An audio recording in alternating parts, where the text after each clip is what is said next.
Xo'p, umra qiluvchilar hozir umradan qaytgandan keyin katta dabdaba qilishyapti. Bu qanchalik to'g'ri deyilyapti? Biz 5 vaqt namoz o'qisak, chiqib birovlarga sadaqa yoki ehson yoki qo'y so'yib to'polon qilib beramizmi?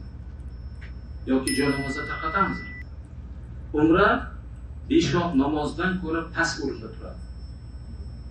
5 vaqt namozdan ko'ra past. Chunki umra sunnat amali. Payg'ambarimiz sollallohu alayhi vasallam umrlarda 4 marta umra qilganlar. Umrani qilgan odam umram qabul bo'ldimi deb Allohdan ixlos bilan so'rab uyga boshlaydi. Mana endi odamlar o'rganib qolgan bo'lsa, bitta tasdiqmi, kichik narsami, umradan keldim deb berish kerak-ku, lekin umra qilganligini hech kimga maqtanmaslik kerak. Buni umrani qabul bo'lish bo'lmasligi Allohga havola.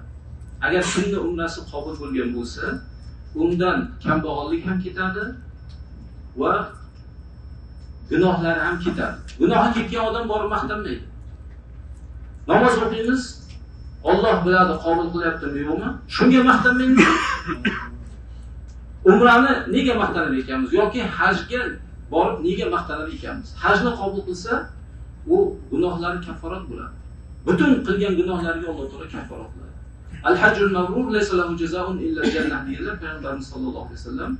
Hajjul mabrur qilgan kishi, ya'ni pokizalik bilan qilgan haj unga ro'barusida faqat jannat mukofoti bo'lib tura oladi deganlar. Jannatdan boshqa narsa mukofot bo'lmaydi degan. Shunchalik katta baxtni Alloh bizga berdi. Borib xo'ja ko'rsin, xo'ja eshitsin, ya'ni odamlar ko'rsin, odamlar eshitsin deb haj va umrani sovurib yubormasligimiz kerak.